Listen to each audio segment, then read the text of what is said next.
Assalamualaikum warahmatullahi wabarakatuh. Perkenalkan, nama saya Gilang Rahman Afandi, NPM 1817051075, dan teman saya yaitu Nia Nur Atika, NPM 1817051015. Di sini kami akan mempresentasikan tentang kuis 2, yaitu pelaksanaan hak dan kewajiban warga negara Indonesia. Dalam pelaksanaannya, hak asasi manusia di Indonesia mengalami pasang surut. Wacana hak asasi manusia terus berkembang seiring dengan perkembangannya. Pelanggaran-pelanggaran HAM yang semakin meningkat intensitas maupun ragamnya. Pelanggaran itu dilakukan oleh negara maupun warga negara, baik dalam negeri maupun di luar negeri.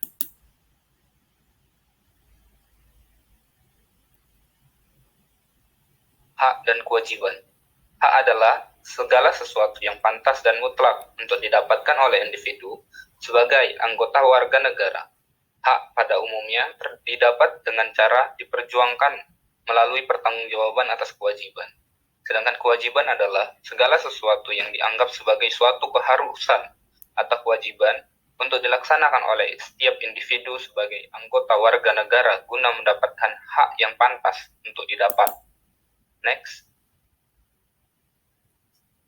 Selanjutnya, hak dan kewajiban menurut Undang-Undang Dasar 1945.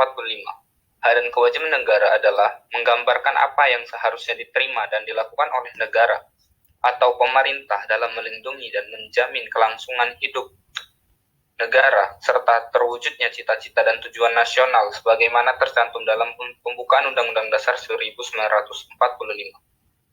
Hak dan kewajiban manusia sebagai warga negara tercantum dalam Undang-Undang Dasar 1945, mulai dari pasal 27 sampai dengan pasal 34, seperti contoh yang akan ditampilkan pada slide selanjutnya. Di sini terdapat pasal 27 ayat 2 yang berbunyi, tiap-tiap warga negara atas pekerjaannya dan penghidupan yang layak bagi kemanusiaan. Selanjutnya ada pasal 28 ayat A. Setiap orang berhak untuk hidup serta berhak mempertahankan hidup dalam kehidupannya. Selanjutnya pasal 28D ayat 4. Setiap orang berhak atas status kewarganegaraannya. Selanjutnya terdapat pada pasal 28E ayat 3. Setiap orang berhak atas kebebasan berserikat, berkumpul, dan mengeluarkan pendapat. Selanjutnya ada pada pasal 30 ayat 1, tiap-tiap warga negara berhak dan wajib ikut serta dalam usaha pembelaan negara. Lalu pada pasal 31 ayat 1, tiap-tiap warga negara berhak mendapat pengajaran. Selanjutnya akan disampaikan oleh teman saya tentang kewajiban, yaitu Nia Nur Atika. Pada saudari, persilahkan. Selanjutnya yaitu kewajiban. Kewajiban warga negara Indonesia ada 4. Yang pertama, segala warga negara bersamaan kedudukannya dalam hukum dan pemerintahan dan wajib menjunjung hukum dan pemerintahan itu dengan tidak ada kecualinya. Terdapat dalam pasal 27 ayat 1. Yang kedua, setiap orang wajib menghormati hak asasi manusia orang lain dalam tertib kehidupan bermasyarakat, berbangsa, dan bernegara, terdapat dalam pasal 28J ayat 1. Kemudian yang ketiga, di dalam menjalankan hak dan kebebasannya, setiap orang wajib tunduk kepada pembatasan yang ditetapkan dengan undang-undang dengan maksud semata-mata untuk menjamin pengakuan serta penghormatan atas hak dan kebebasan orang lain dan untuk memenuhi tuntutan yang adil sesuai dengan pertimbangan moral, nilai-nilai agama, keamanan, dan ketertiban umum dalam suatu masyarakat demokratis, terdapat dalam pasal 28C ayat 2. Dan yang terakhir, tiap-tiap warga negara berhak dan wajib ikut serta dalam usaha pembelaan negara, terdapat dalam pasal 30 ayat 1. Ada 3 hal penting dalam pelaksanaan hak dan kewajiban ini. Yang pertama, Pancasila perlu dimengerti secara tepat dan benar baik dari pengertian, sejarah, konsep, prinsip, dan nilai-nilai yang terkandung di dalamnya. Tanpa mengerti hal-hal yang mendasar ini, amat sulit Pancasila untuk diamalkan.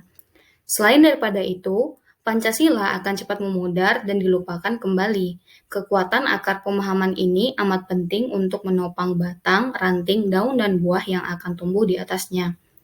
Banyak hal yang terjadi ketika semangat untuk mengamalkan Pancasila sangat tinggi, namun tidak didasari oleh pemahaman konsep dasar yang kuat, bukan hanya mudah memudar, namun juga akan kehilangan arah, seakan-akan sudah melaksanakan Pancasila, padahal yang dilaksanakan bukan Pancasila, bahkan bertentangan dengan Pancasila.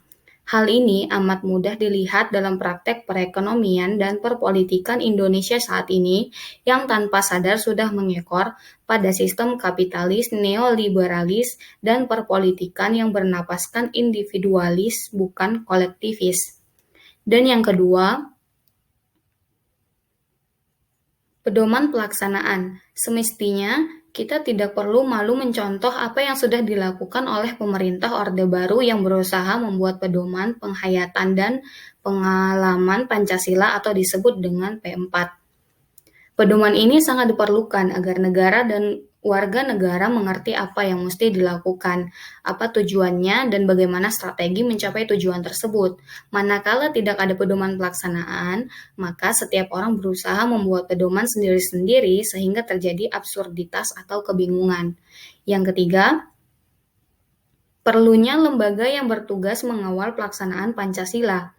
Lembaga ini bertugas antara lain memfasilitasi aktivitas-aktivitas yang bertujuan untuk mensosialisasikan Pancasila, membuka ruang-ruang dialog agar tumbuh kesadaran berpancasila baik di kalangan elit politik, pers, anggota legislatif, eksekutif, yudikatif, dan masyarakat luas.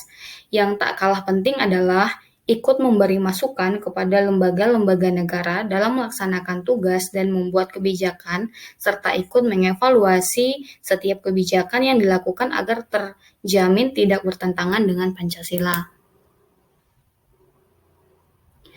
Dalam konteks pelaksanaan hak dan kewajiban, maka 3 hal penting sebagaimana yang sudah dijelaskan juga perlu ada, yaitu perlu mengerti prinsip-prinsip dasar hak dan kewajiban negara dan warga negara.